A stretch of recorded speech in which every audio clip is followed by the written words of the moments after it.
Well, hello, hello. I've got a I've got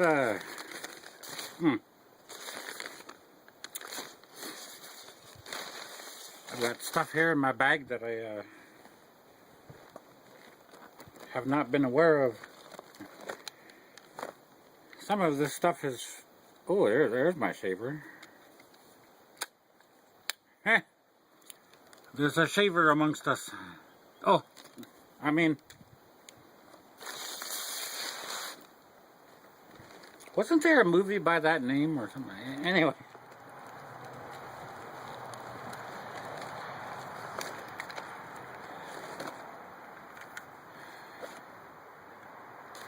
Ah, yes. I had this for a long time. You plug it in, especially when you got some long hair, and plug it in, and it's off, and then low setting, and then high. It's basically a hair dryer, but it's like a curling iron, and you just section out.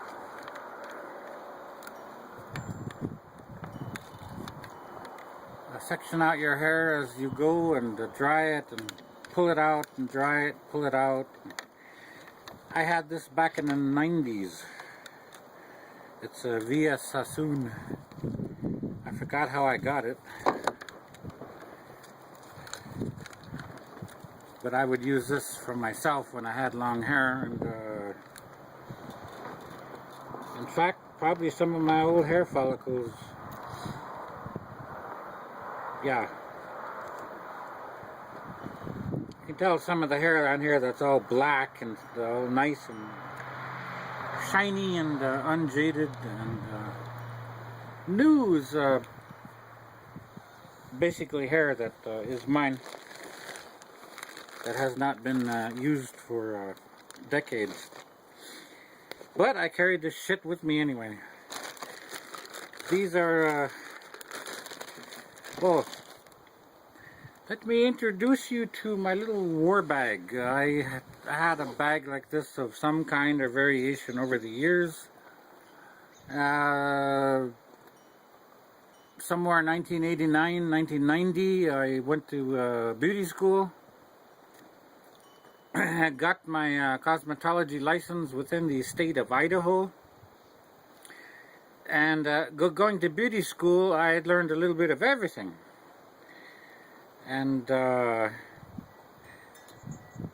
kept that license alive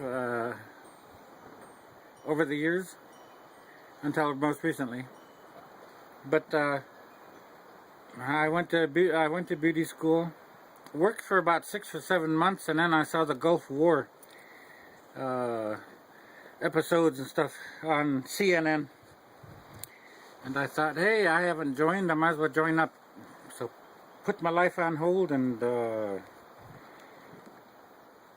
into service and keep your license active, and I did.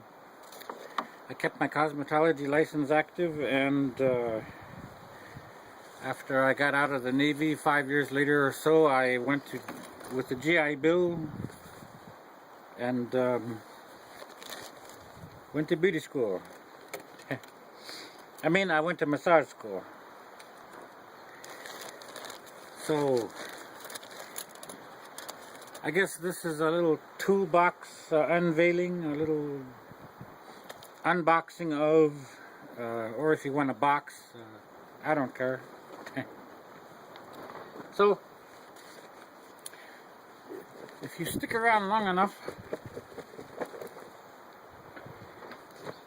you're gonna see some things that a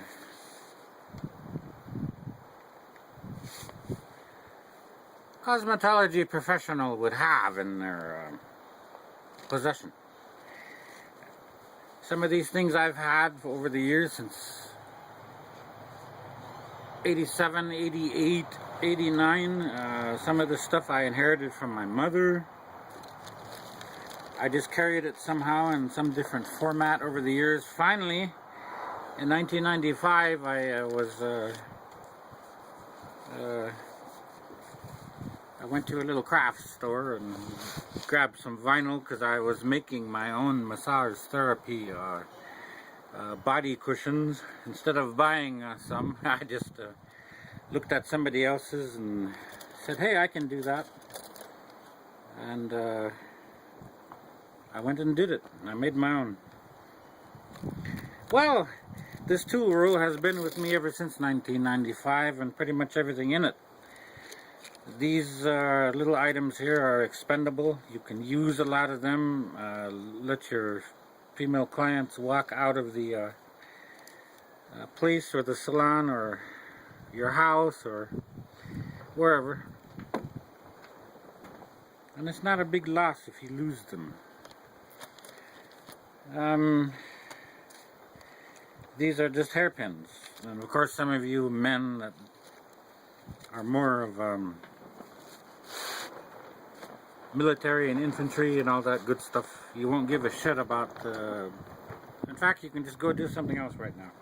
I'm talking about girly stuff. So if you're not interested in this, then fucking stop watching, or never watch it to begin with, and we'll be just fine. Now, if you decide to take your little personality somewhere into the realm of getting into other people's heads like I did, then fucking stick around. This is my ToolRoll. This is what I would take with me and carry over the years, and I've used these. And because you went to beauty school and all that, where you learn some type of formal training as I have, and let me check my camera here because I'm not going to talk for ages. I've got 7 minutes now. You learn about cleanliness and hygiene and space hygiene and personal hygiene and keeping things clean, and at beauty school you learn how to use the various bleaches and mixes of sanitizers and cleaners, and how to clean your various stuff.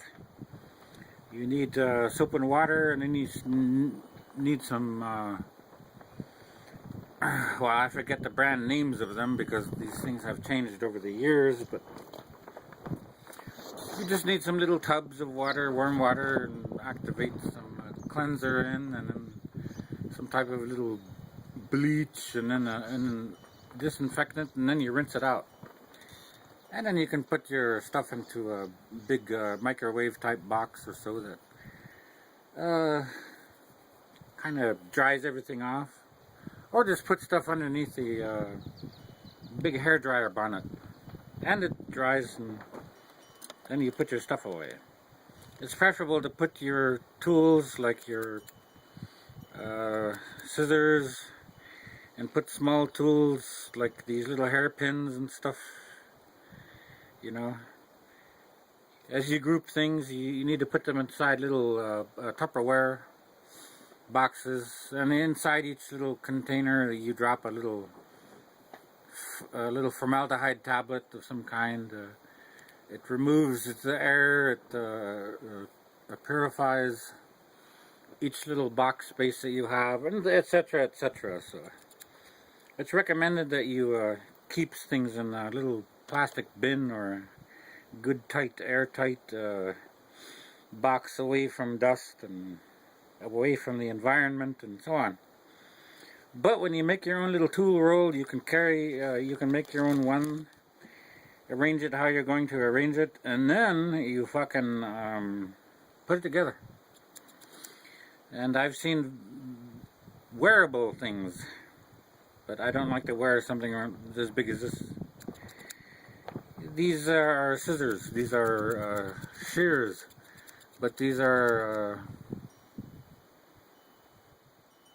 Froms, made in Taiwan. When you cut hair and comb out a section of somebody's hair, hold and cut the guards on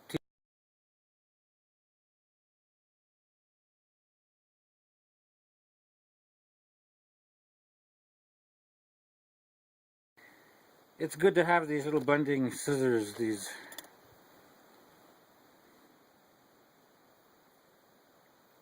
are beauty school scissors, these little blending shears. They call them thinning shears, like thin, T-H-I-N. When you see some old relic like this, and this is fucking like, this is older than 1990. This was probably sitting at our beauty school in Idaho before I decided to buy it, or my grant money or whatever gave me.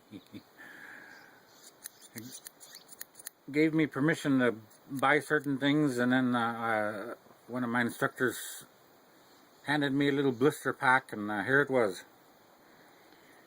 A little relic like this, stainless steel. You just gotta put a little Brillo pad on there, and always, like I said, 2 or 3 containers of various solutions, and then a rinse, and then dry it, air dry. All of your stuff, all of your steels, all of your metal cutting stuff, all of your plastic things. This is a little hair keep.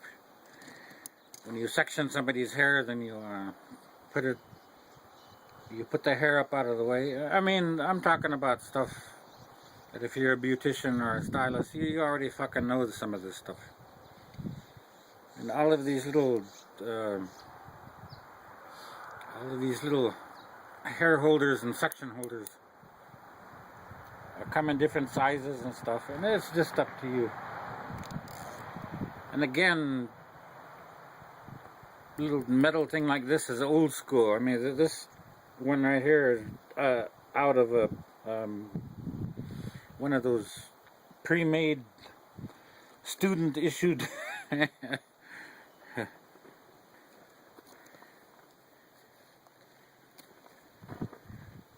it was for students, and once you look at it years later, then you'll know. Even this too, probably out of my little lady haircutting kit or something that came as a now what I do with it, oh, these two probably came together in a little blister pack of some kind, and they're old relics. These are old. I ain't fucking selling them. So anyway, but apparently something fell out, and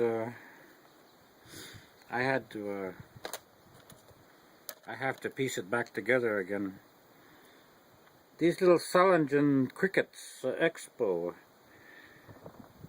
they have a little insert on the corner, so when you stick your finger in there, you can use your pinky, and because that little insert that you slide in sticks out just a little bit, you can hook your finger on there and, you know, play beauty salon or whatever.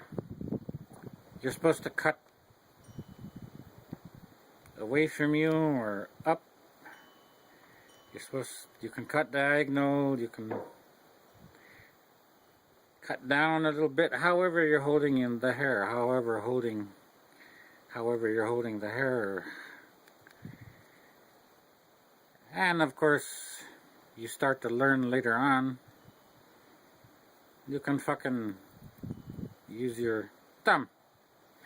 Then you can start to comb. Your client is right in front of you, their head is here, they're facing away from you. You're standing behind them, beside them, you're moving around. And as soon as you pull up a little section of hair, small sections at a time, you know how to make 4 sections on their head, and then break each of those 4 sections down to 8, and then maybe 10 or 12 more, or total. But every time you're cutting hair, you only cut just a little 2 or 3 inch section at a time. And that little elongated section is only ½ inch wide or so. But you only cut up. You can cut away from you, maybe angle it towards you, but after a while, you're gonna fucking get a little tired of that. Your wrists are gonna get tired and sore and from going all around. So as you learn how to comb and pull a section towards you and how you hold that, then you switch it around so that your thumb, so that the scissors is basically pointing towards you just a little bit. Makes it a little easier when you can cut that way. Most stylists, most cosmetologists hold their scissors like this when they're combing. Depends on what side they use. Most of these cutting scissors are for right-handed.